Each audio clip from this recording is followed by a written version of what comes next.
strawberry. Tumulong yung mga anak ko pagdamo dito eh. Kasi lang give up na sila, napagod na. Siguro may 1 hour silang tumulong sa akin. Dalawa kong bata.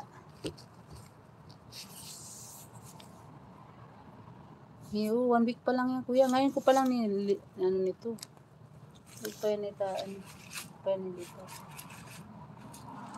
Mainit na dun ah.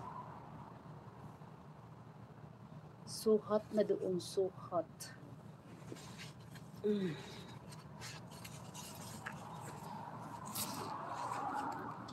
Kaya pupunta nga kita doon. Ang dumi ng ano namin. Ayan, plak-plak ang flurry. Anong tawag pangalan? Dumi yung ano. Ayan yung bok choy ko. Bok choy. Tapos may panibagong bok choy. Ayan o. Saglit lang naman yung bok choy. Bago mag-winter, makaharvest pa tayo nito. Ayan, bago yung kamatis. Mainit na ito, kubaya balong. Ang aking pipino. Init na. Kanina sana. Nagdadamo kami dito.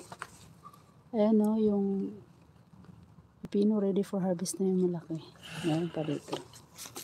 Ayan.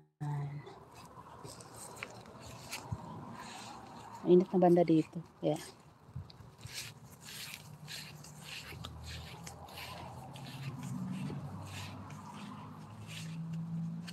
Yung talong ko. Di ko pala ito nadiligan. Kimutay. Hala. Bagalito na ang asawa. Nilaos. Ito yung diligan ito kagabi. Kapon. Iya. Salipat ko siya.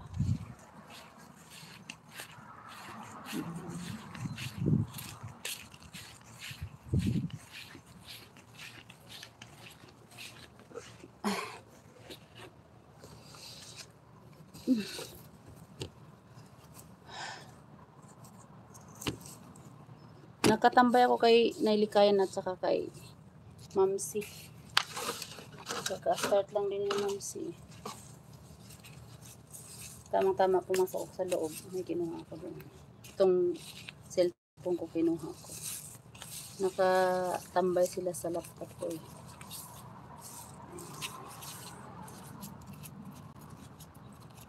Sa labas. Buti may signal na dito sa labas eh.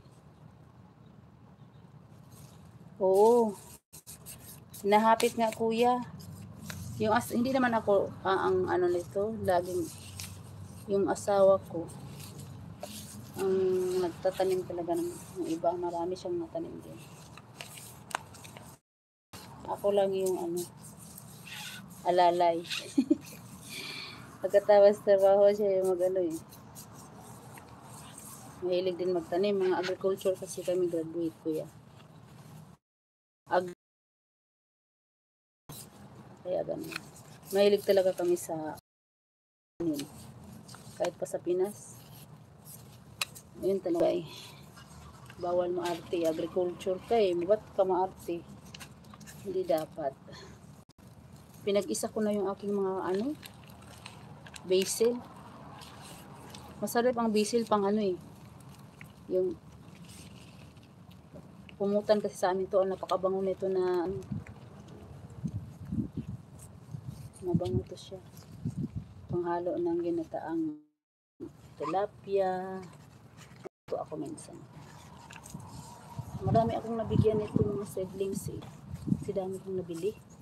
Isang ano, tapos ang dami na. Kaya marami akong nabigyan. Nabigyan ko sila.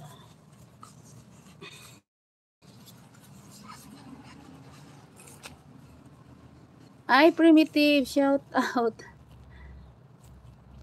Paggoy, ginoo ko. Thank you for coming. Thank you, Primitive. Thank you so much. I'm here. Thank you. Thank you.